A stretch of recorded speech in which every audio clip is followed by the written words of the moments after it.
Olá, eu sou o professor Josino Malagueta, do componente de Sociologia, e nós vamos trabalhar hoje com vocês a aula 241, Sociologia, Políticas Públicas, Dilemas da Sociedade, tá bom? Muito bem.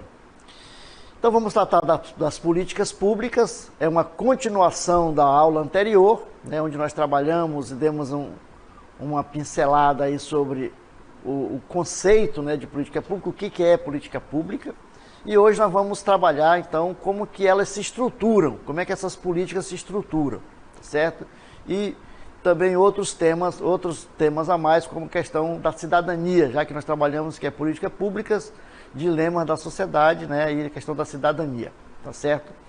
Então, vamos analisar como que as políticas públicas são estruturadas. Então, as políticas públicas se estruturam da seguinte forma: o planejamento, execução, monitoramento e avaliação. Então, esses pontos são importantes na elaboração e na implementação das políticas públicas.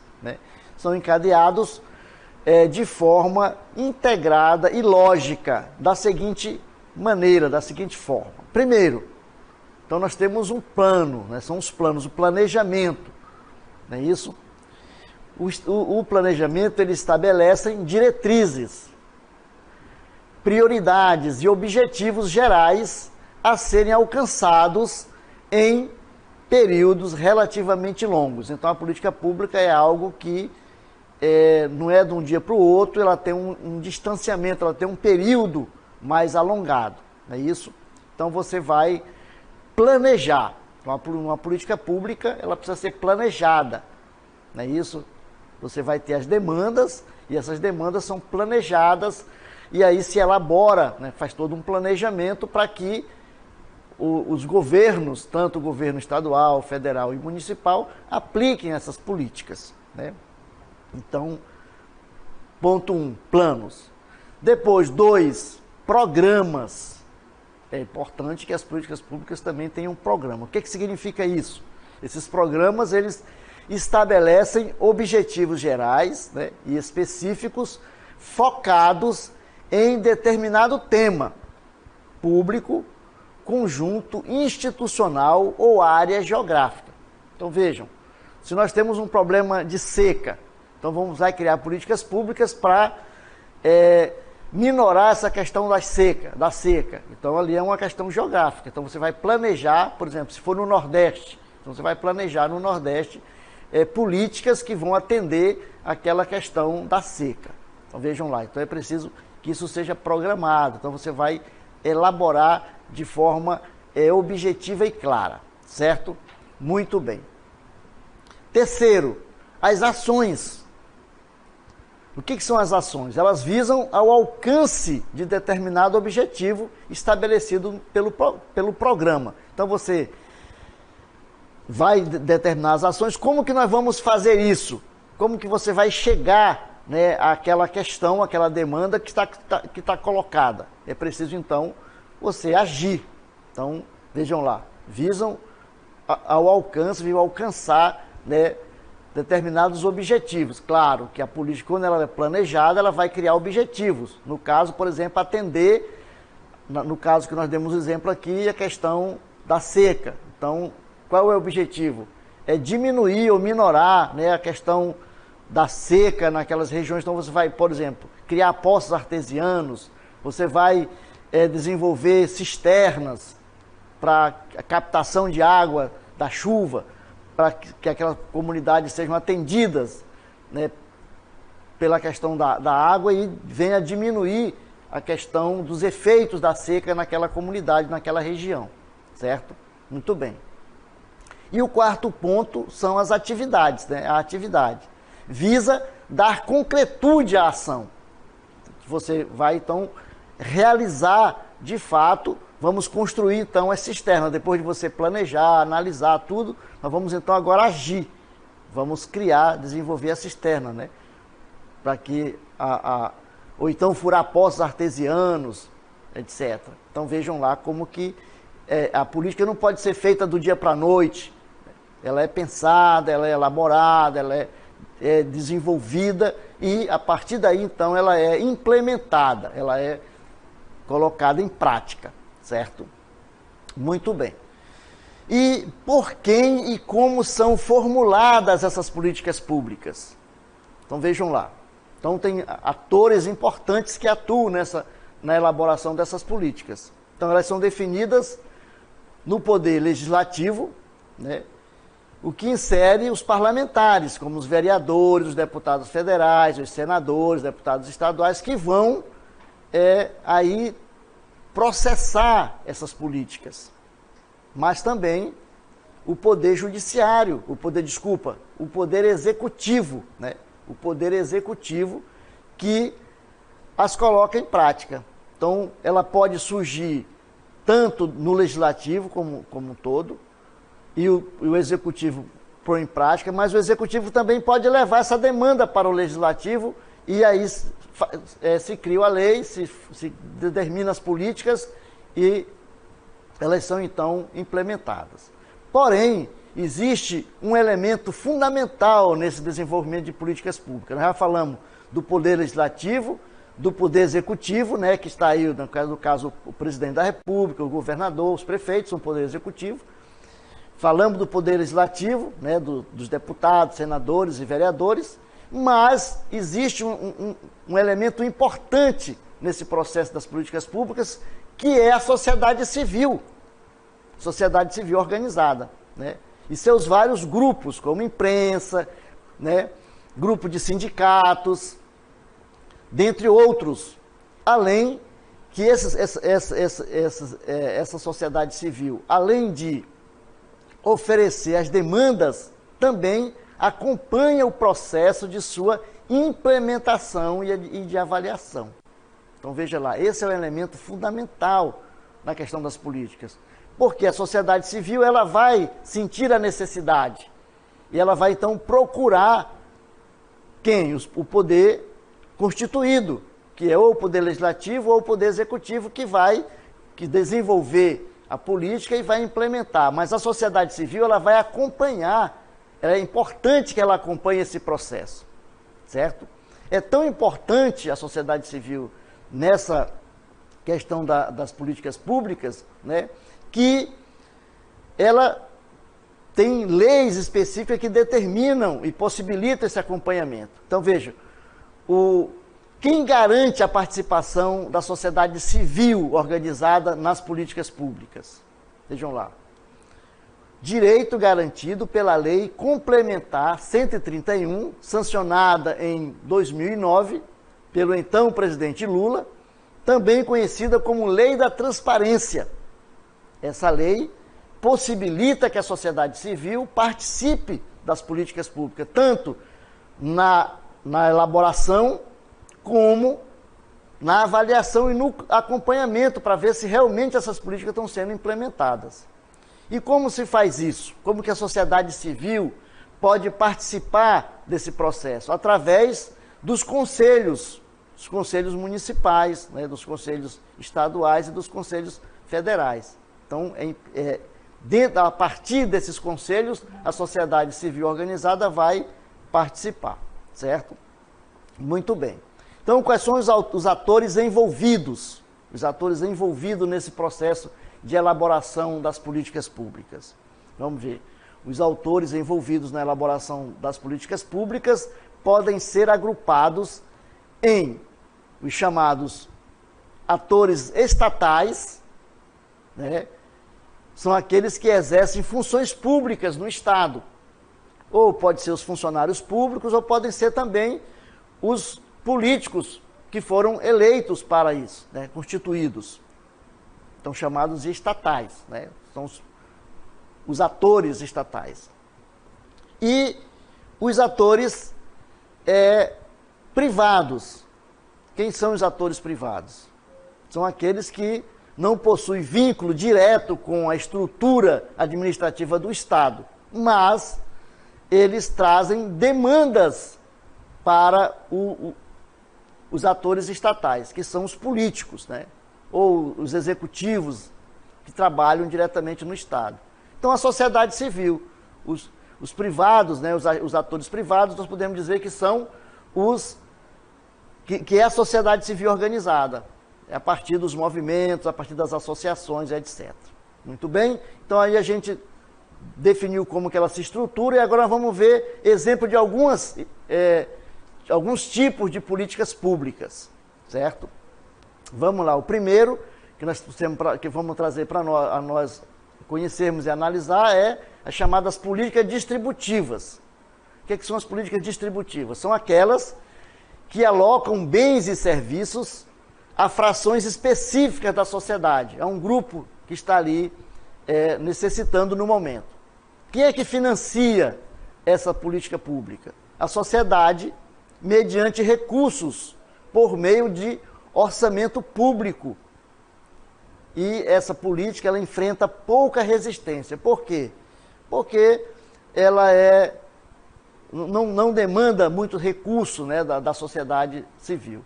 Então, ela, por exemplo, ajuda a vítima de desastres ambientais. Então, todo mundo é favorável, né, que o governo, por exemplo, dê cesta básica e etc., que vai ajudar a roupa, a alimentação para essas pessoas. Então, um tipo de política chamado distributivas. Segundo tipo, são as políticas regulatórias. São criadas para avaliar alguns setores do intuito de criar normas ou implementar serviços e equipamentos. Quem financia? Ela pode depender dos recursos, né, dos poderes dos autores embarcados. Os próprios atores vão financiar essas políticas. No caso aí nós temos como exemplo a lei ambiental, né, sobre a questão da emissão de gás do monóxido de carbono. Por exemplo, a lei estipula que apenas os veículos automotivos, eles podem aí despejar na atmosfera apenas 3% desses gases. Se você ultrapassar, você vai pagar multa, né? Então, as próprias multas, muitas vezes, elas vão financiar esse processo. E a terceira são as políticas redistributivas. São aquelas que distribuem bens ou serviços a segmentos particularizados da população por intermédio de recursos oriundos de outros grupos específicos, grupos que têm um poder aquisitivo maior. Então, quem é que financia essas políticas? As camadas mais altas da sociedade. Exemplo, programa Casa Verde e Amarela, que era chamado de Minha Casa Minha Vida, né? Reforma agrária, distribuição de royalties do petróleo, por exemplo, né? São políticas chamadas de políticas redistributivas, certo? Então vejam lá, políticas públicas e participação cidadã. A participação da sociedade civil, como nós vimos, na formulação e acompanhamento e avaliação das políticas públicas, ela é fundamental e de muita importância. É tão importante que é necessário que essa participação seja assegurada pela própria lei que instituiu, né, como nós vimos anteriormente. No caso da educação e da saúde, a sociedade participa ativamente mediante os conselhos em nível municipal, estadual e federal, certo? Muito bem. As condições, né, de cidadania no Brasil, as políticas públicas é uma questão de cidadania, né? Então, a cidadania tem a ver com liberdade, nascida com os líderes da Revolução Francesa, em 1789, de inspiração burguesa de sociedade a partir do século XVIII. Então, começou aí a questão da cidadania. No dizer de Elias Reis, cidadania e liberdade só existem quando os direitos políticos, civis e sociais são naturalizados em uma sociedade nacional, ou seja, eles são universalizados, certo? Então, para que haja cidadania, é necessário que os direitos sociais estejam acompanhados dos direitos civis e políticos. Então, a questão das políticas públicas, ela funciona como essa participação cidadã, certo? A cidadania no Brasil, a gente percebe, no Brasil as condições de cidadania foram sempre precárias. Aqui, né, no Brasil, as situações de desigualdade são históricas, fruto exatamente da ausência de direitos. Somente a partir da promulgação da Constituição de 88 é que houve a ampliação dos direitos sociais e do combate à discriminação social. Por isso ela é chamada de Constituição Cidadã. E aí a gente finaliza dizendo, né, do Brasil atual e o desmonte do Estado dos direitos sociais. A partir de 2018, sistematicamente tem se implementado políticas que visam a destruição dos direitos sociais conquistados e garantidos na Constituição de 88, como, por exemplo, nós temos aí, né, o congelamento de investimento público por 20 anos, afetando a saúde, a educação, né, e a questão da infraestrutura, que é a questão do teto, a reforma agrária, né, a reforma trabalhista, a reforma trabalhista e a reforma da Previdência, tá bom? Muito bem, vamos então agora para a nossa dinâmica local interativa.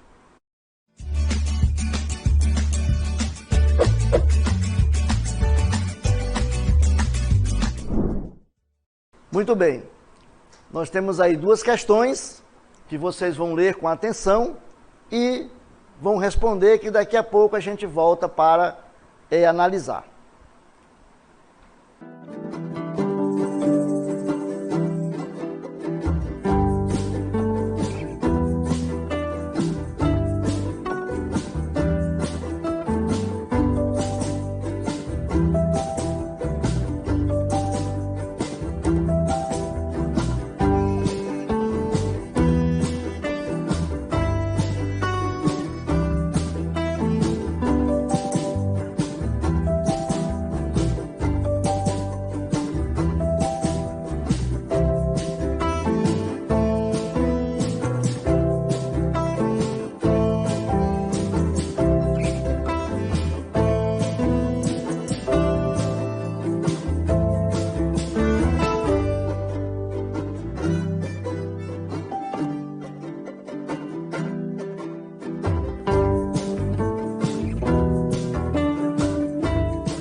bem. Vocês aí leram a questão com atenção, responderam. E agora a gente vai fazer a correção, certo? Então vamos chamar a primeira questão. A primeira questão diz o seguinte. Vamos lá no comando, diretor. O comando da questão diz o seguinte. Ó, a iniciativa de formulação das políticas públicas geralmente vem dos poderes executivo ou legislativo. Todavia, podemos afirmar que na formulação de políticas públicas é importantíssima a participação, temos o item 1, do Presidente da República, da sociedade civil organizada, do Congresso Nacional, do Exército Brasileiro.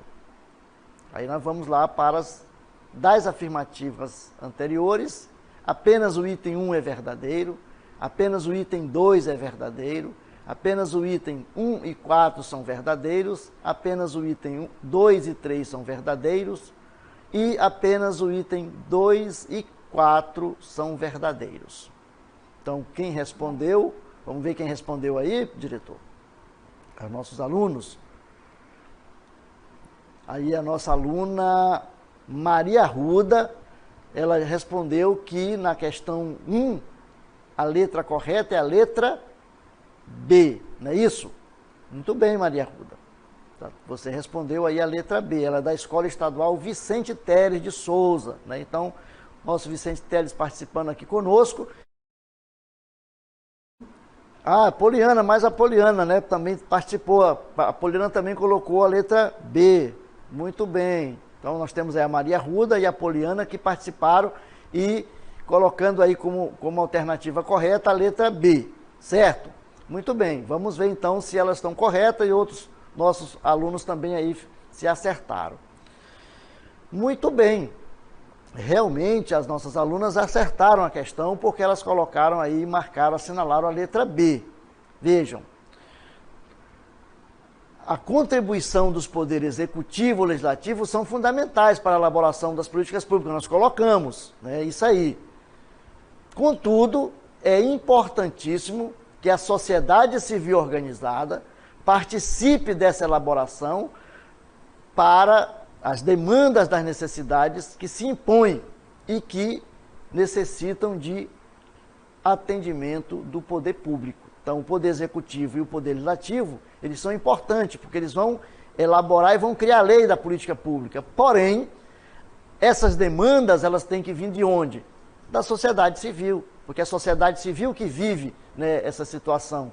E ela vai, então, levar para o poder público, e o poder público, então, vai transformar essas demandas em políticas públicas, mas a sociedade civil também tem que acompanhar e tem que participar da avaliação, não é isso? É importante, então, que a sociedade civil participe. Por quê? Porque isso é a condição da cidadania, né? A cidadania existe exatamente, vai fazer com que nós participemos, né, das questões que nos afligem, né, que estão nos afligindo. Então, a sociedade civil, ela participa e a participação dela é fundamental. Muito bem, vamos ver a questão 2. Diz, as políticas públicas correspondem a direitos assegurados constitucionalmente ou que se afirmam graças ao reconhecimento por parte da sociedade e ou pelos poderes públicos enquanto novos direitos das pessoas, comunidades, coisas ou outros bens materiais ou imateriais. A questão diz o seguinte, escreva sobre em que consistem as políticas públicas redistributivas e quem as financia, certo?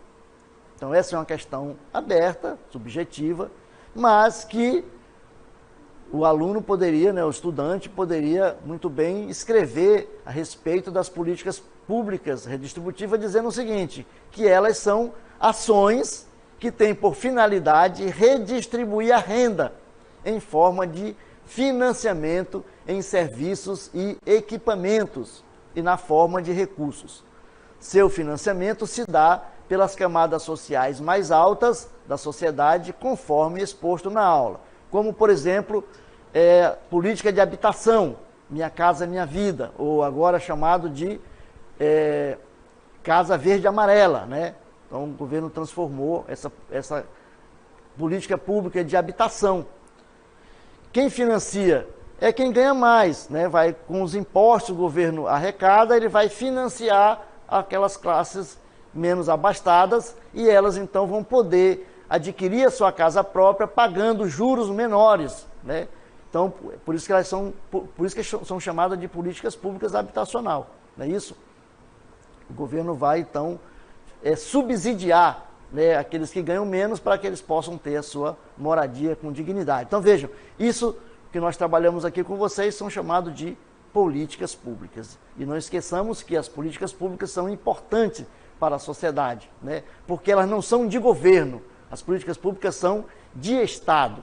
Então os governos passam, mas a política permanece, certo? Muito bem, obrigado aí pela participação de vocês e até uma próxima aula.